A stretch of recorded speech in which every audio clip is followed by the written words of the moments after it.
প্রায় 15 বছর পর হঠাৎ একদিন হোটেলের লবিতে দেখা হয়ে গেল আমার এক পুরনো বন্ধুর সাথে।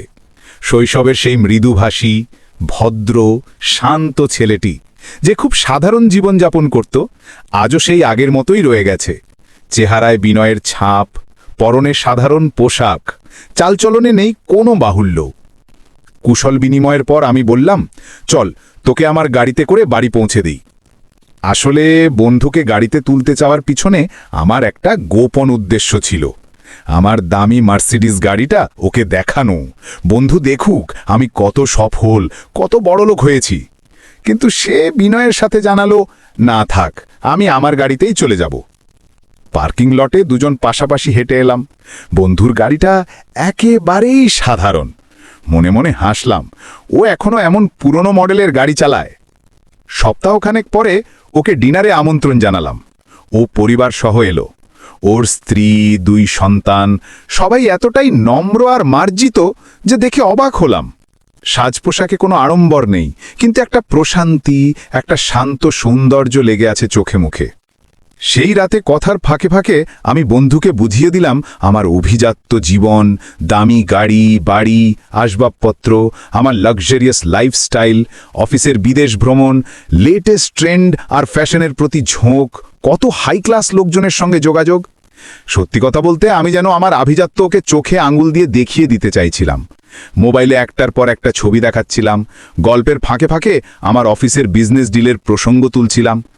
কিন্তু ও যেন এসব নিয়ে খুব একটা উৎসাহী না, বরং ওর মুখে তখন অন্য এক আলো। শৈশবের স্কুল, পুরনো বন্ধু, প্রিয় স্যারদের কথা, কতদিন কার খোঁজ নেওয়া হয় না, কতজন এখন আর বেঁচে নেই, এসব মনে করে ওর চোখের কোণে একটুখানি অশ্রুও দেখা গেল। আমি বিরক্তি গোপন না করে বলেই ফেললাম, শুধু পুরনো স্মৃতি আর নীতিকথা মনে করে থাকলে জীবনে এগোনো যায় না। ডিনারের পরে ওরা চলে গেল। আমি ভাবলাম, এবার নিশ্চয়ই ও বুঝতে পারল কে কত দূর এগিয়েছে। কয়েক সপ্তাহ পর ফোন এলো বন্ধুর কাছ থেকে। বলল, আগামীকাল দুপুরে ফ্রি আছো? সবাই মিলে আমার বাড়িতে বেড়াতে আসো। সেদিন আমার স্ত্রী আমার বাল্যবন্ধুটির ওপর বেশ বিরক্ত হয়েছিল, তাই ওকে অনেকটা জোর করে রাজি করিয়ে গেলাম বন্ধুর বাসায়।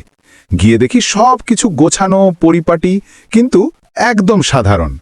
দামি আসবাবপত্র নেই, ঝকমকে কিছু নেই, তবু কি যে শান্ত আর আপন একটা পরিবেশ, যেন একটা মমতার ঘ্রাণ চারপাশে ভেসে বেড়াচ্ছে। টেবিলের ওপর চোখ পড়তেই দেখি আমার কোম্পানির পাঠানো একটা সুন্দর গিফট বক্স। আমি বিস্মিত হয়ে বললাম, এই কোম্পানিতে তো আমি চাকরি করি, তুই এটা কোথায় পেলি? ও হেসে বলল, ডেভিড পাঠিয়েছে। আমি থমকে গিয়ে বললাম, কোন ডেভিড? David Thomson. সে মাথা নেড়ে বলল, হ্যাঁ, ডেভিড আমার পুরনো বন্ধু, আমরা বহুদিন ধরেই আমরা একসাথে ব্যবসা করি। আমি যেন বিশ্বাসই করতে পারছিলাম না। এই মানুষটাই আমাদের কোম্পানির 70% মালিক, যার নামে আমরা সম্মানে মাথা নিচু করি। সেই ডেভিড থমসনের পার্টনার এই আমার সেই ছোটবেলার সাধারণ বন্ধু। আমি যেন মুহূর্তেই ভেতরে ভেতরে খুব ছোট হয়ে গেলাম। যে মানুষটিকে আমি আমার দামি জিনিসপত্র দেখিয়ে মুগ্ধ করতে চেয়েছিলাম, সে তো নিজেই আমার চাকরিদাতার বন্ধু, এমনটি কোম্পানির বেশিরভাগ মালিকানাও তার। আমার অহংকার, দম্ভ, গর্ব সব যেন এক নিমেষে ধুলায় মিশে গেল।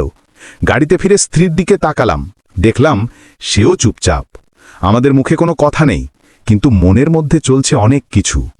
হঠাৎ মনে পড়ল, আমাদের স্কুলের সেই প্রিয় স্যার বলতেন, যে নদী যত গভীর, তার বয়ে চলার শব্দ তত কম।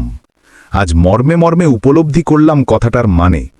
যাদের হৃদয়, মানসিকতা আর আত্মবিশ্বাস গভীর, তারা কখনো বড় বড় কথা বলে না, বাহারি জিনিস দেখিয়ে বড় হবার চেষ্টা করে না। তারা নীরবে বয়ে চলে, কিন্তু তাদের গভীরতায় সত্যিকারের আভিজাত্য প্রকাশ পায়।